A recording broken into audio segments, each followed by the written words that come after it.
Assalamualaikum warahmatullahi wabarakatuh. Selamat pagi anak-anak. Semoga kalian masih semangat belajar ya, dan semoga kalian selalu diberi kesehatan. Untuk pertemuan kali ini kita akan mulai belajar bab 3, KD 3.3 dan KD 4.3, pesawat sederhana. Apa yang harus kalian kuasai pada pelajaran ini? Nah, kompetensi dasarnya yang harus kalian kuasai 3.3 menjelaskan konsep pesawat sederhana dan penerapannya dalam kehidupan sehari-hari serta hubungannya dengan kerja otot pada struktur rangka manusia.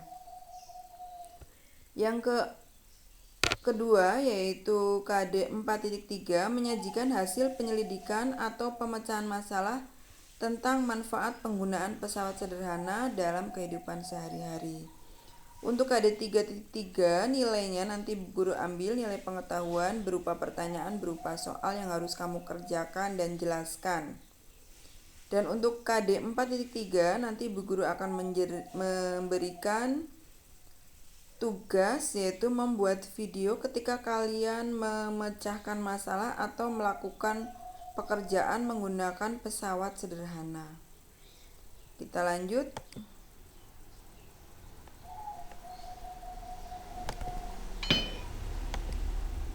Nah, apa saja yang dipelajari pada materi pesawat sederhana? Yang pertama adalah tuas. Tuas terdiri dari tuas jenis ke-1, tuas jenis kedua, dan tuas jenis ketiga. Pesawat sederhana yang kedua yaitu bidang miring.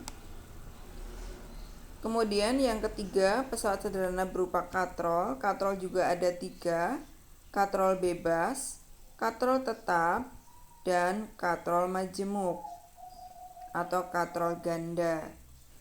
Dan yang keempat adalah roda berporos. Kita bahas satu persatu.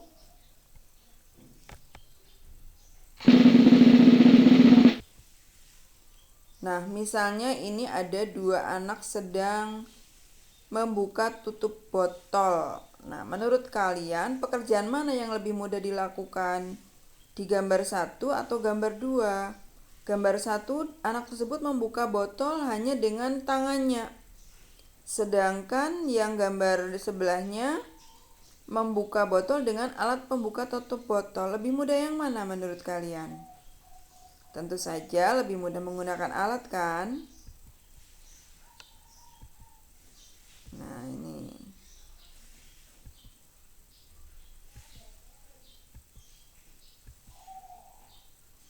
Pilih yang mana? Nah, jawabannya pekerjaan yang lebih mudah dilakukan adalah gambar nomor 2. Karena jika kamu membuka tutup botol dengan tangan secara langsung, tanganmu akan terasa sakit. Akan tetapi jika kamu membuka tutup botol dengan sebuah alat akan terasa lebih mudah. Alat tersebut termasuk salah satu jenis pesawat sederhana. Nah, ini jawabannya.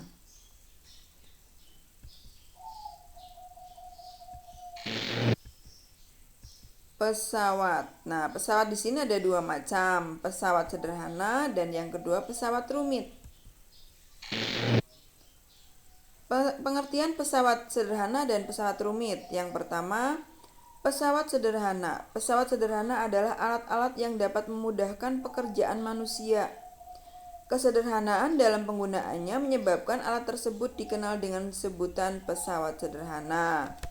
Nah, ini contoh-contohnya gambar ada apa ini ya, sorong ya, yang mudah sorong tinggal dorong, tinggal sorong ini untuk membawa pasir misalnya. Pisau, nah ini untuk mengiris, kemudian ada timbangan untuk mempermudah mengukur. Nah, ini adalah contoh-contoh alat sederhana atau pesawat sederhana.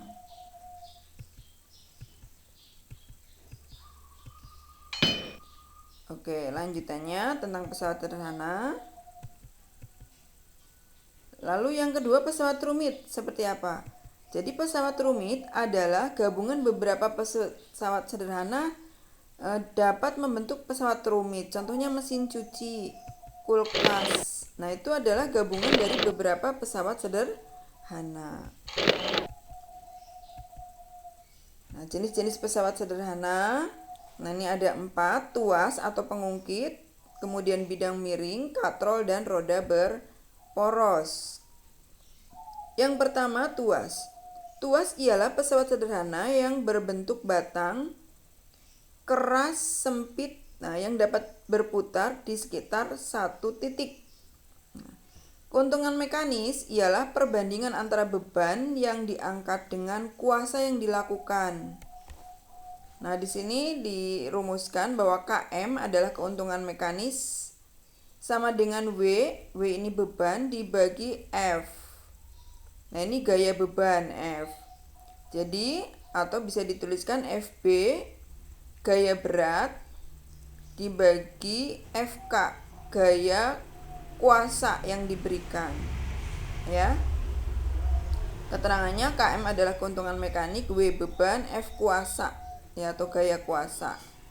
FB gaya beban, FK gaya kuasa.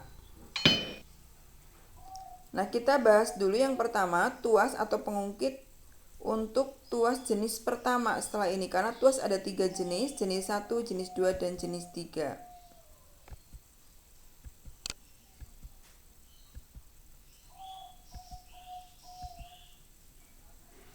Tuas jenis ke-1.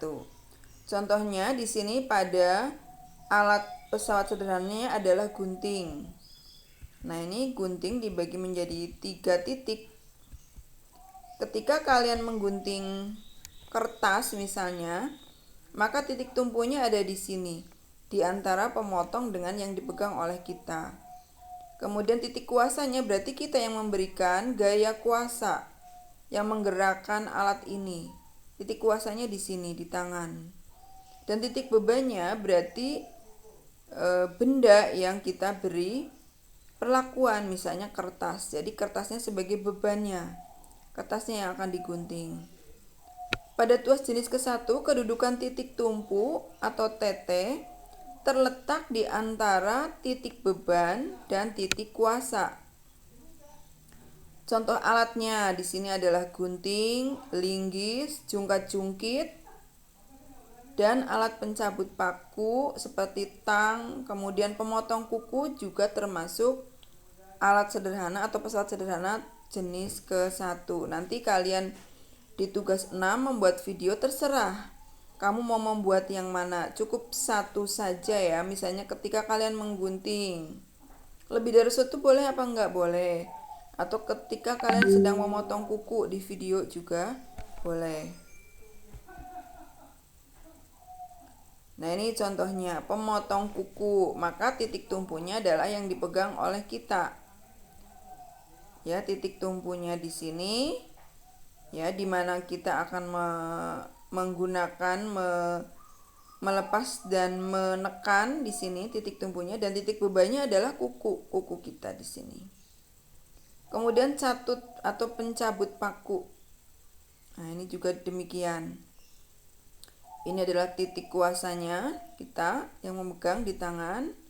Titik tumpunya adalah yang menempel, dan bebannya adalah paku yang menempel di tembok atau di meja. Ini titik tumpunya. Keterangannya TK adalah titik kuasa, biasanya yang dipegang oleh kita yang menguasai alat tersebut. Titik tumpu itu yang di tengah. Dan titik beban adalah beban atau benda yang akan kita beri perlakuan.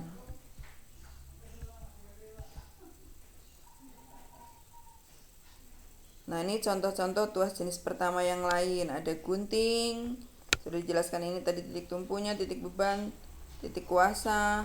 Ada tang, titik kuasanya di sini, titik tumpunya di sini, titik bebannya di sini.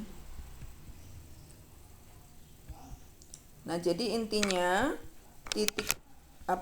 tuas jenis ke-1 adalah letaknya titik tumpu di tengah, di antara titik beban dan titik kuasa. Persamaan atau rumus tuas yaitu W kali LB sama dengan F kali LK. Keterangannya W adalah berat beban, LB adalah lengan beban, satuannya meter. Lengan beban adalah jarak antara titik tumpu dengan titik beban. FB gaya beban, F gaya atau kuasa yang diberikan, N. satuannya N. LK adalah lengan kuasa, satuannya meter. Lengan kuasa adalah jarak antara titik tumpu dengan titik kuasa. FK itu gaya kuasa. Nah, bisa ditulis juga rumusnya seperti ini. FK sama dengan LB. FB sama kali LB. FB kali LB sama dengan FK kali LK.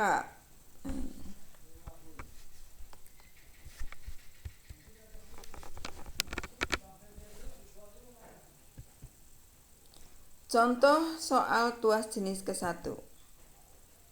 Sebuah batu yang mempunyai berat 500 Newton akan dipindahkan dengan pengungkit. Jarak antara titik beban dengan titik tumpu 20 cm dan jarak antara titik kuasa dengan titik tumpu 100 cm. Hitunglah gaya yang diperlukan dan berapa keuntungan mekaniknya. Maka ketika mengerjakan ditulis dulu biar mudah diketahui. Yang pertama yang diketahui adalah berat. Nah, lambangnya W. W sama dengan 500 Newton. Kemudian LB. LB adalah jarak antara titik tumpu dengan titik beban. Jaraknya 20 cm. Kemudian LK. Jarak antara titik kuasa dengan titik tumpu 100 cm. Ditanyakan gayanya atau F-nya. F-nya sama dengan berapa? Terus berapa keuntungan mekaniknya? Itu berarti KM. Ditanyakan F dan KM. Jawab. Ini rumusnya seperti ini. Seperti ini ya. W kali LB sama dengan F kali LK. Maka F, karena yang ditanyakan adalah F-nya, sama dengan W kali LB dibagi LK. Nah, sehingga ditemukan W-nya 500 kali LB 20 dibagi LK 100. Jadi ketemunya 1000 dibagi 100 yaitu 100 Newton. KM-nya berapa? Nah, rumus KM tadi ditulis KM sama dengan W per F. Nah, jadi W-nya 500, F-nya 100. 500 dibagi 100 yaitu 5 Newton.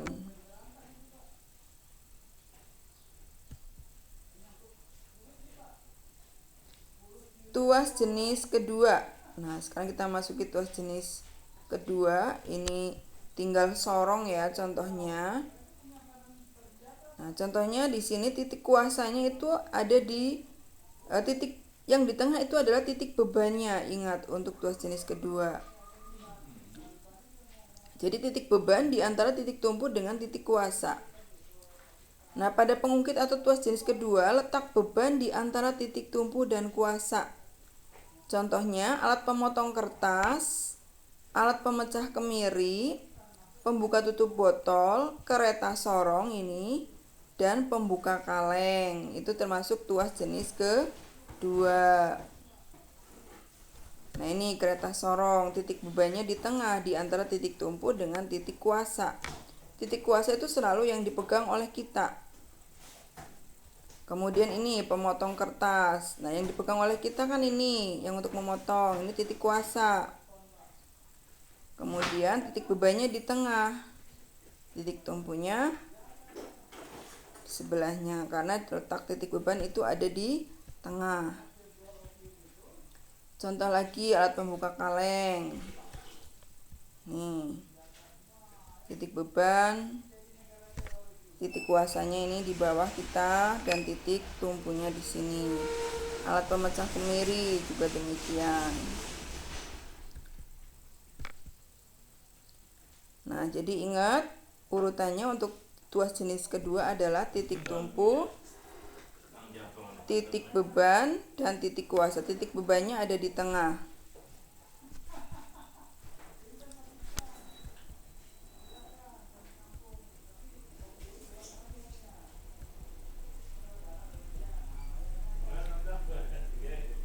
Contoh soal tuas jenis kedua.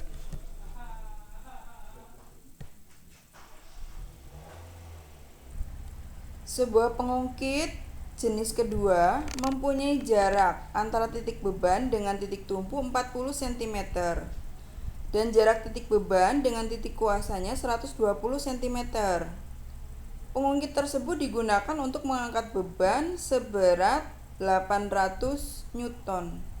Tentukan gaya yang diperlukan dan berapa keuntungan mekaniknya.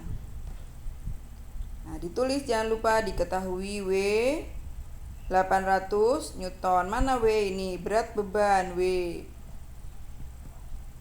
Kemudian LB, lengan beban. Ini kan antara titik beban dengan titik tumpu.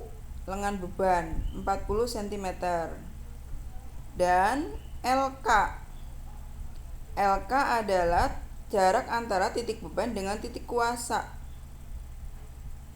Nah, di sini LK-nya jadinya berapa? Karena ini tuas jenis kedua, jarak titik tumpu dengan titik kuasa yaitu 120 cm ditambah ini jarak titik beban dengan titik tumpu 40 cm. Jadi LK-nya adalah 160 cm.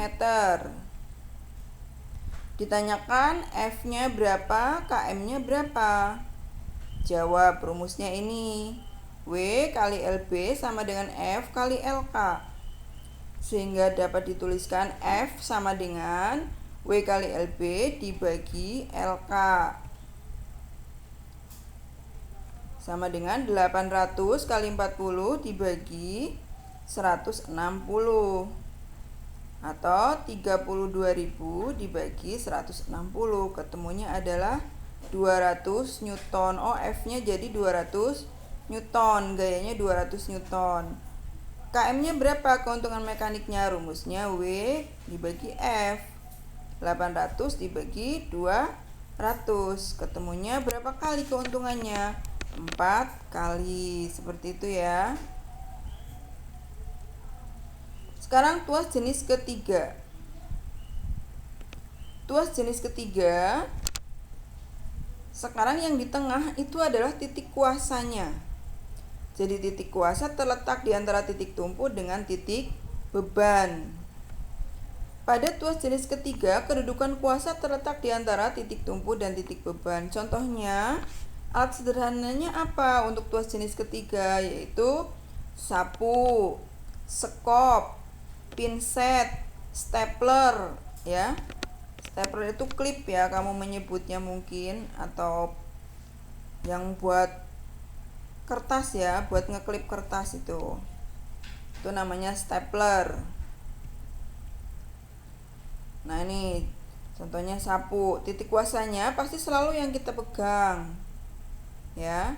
Nah, titik tumpunya ternyata ada di sini, di lengan kita yang menggerakkan. Titik bebannya ya di sini di bawah, dimana di sampah yang akan kita pindahkan dengan sapu. Contoh untuk stapler, titik kuasanya ada di sini. Kita kan menekan ini jempol kita, titik tumpunya di sini. Bebannya misalnya kertas yang kita klip, kita stapler di sini. Tuh. Contoh yang lain lagi, pinset, titik tumpunya di sini, titik bebannya di sini. Kuku kita, titik kuasanya tangan kita menekan di sini. Atau sekop. Nah, ini titik tumpunya di sini, titik kuasanya kita, titik bebannya ini.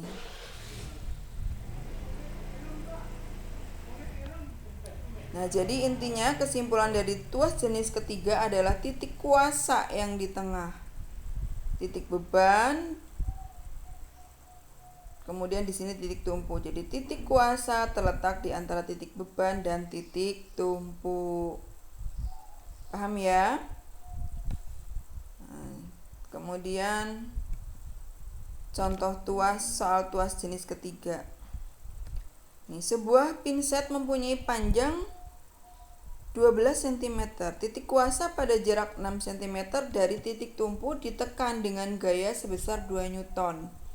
Hitunglah gaya beban pada pinset tersebut dan berapa keuntungan mekaniknya. Diketahui L sama dengan 12 cm, LK sama dengan 6 cm, FK sama dengan 2 Newton. Ingat, LB lengan beban 12 cm. Ini panjangnya dari titik tumpuk ke titik beban. LK lengan kuasa 6 cm langsung ini, dan FK-nya gaya kuasanya 2 Newton. Ditanyakan FB dan KM. Jadi gaya bebannya berapa? Ini kan lengan beban, baru di atas ditanyakan FB-nya, lengan gaya bebannya. Kemudian keuntungan mekaniknya berapa? Jawab, tulis rumusnya. FB kali LB sama dengan FK kali LK. Ditanyakan FB-nya ya. Jadi FB rumusnya jadi begini. FB sama dengan FK kali LK dibagi LB. Sehingga dapat ditulis 2, FK-nya 2 kali LK, LK-nya 6 dibagi LB, LB-nya 12. Jadi 12 dibagi 12. Jadi berapa gaya yang diperlukan? 1 Newton. Kemudian keuntungan mekaniknya, rumusnya FB dibagi FK. 1 dibagi FK-nya berapa? 2. Ya, jadi keuntungannya berapa kali? Setengah kali. Itu untuk penjelasan tentang tuas. Sampai di sini ya.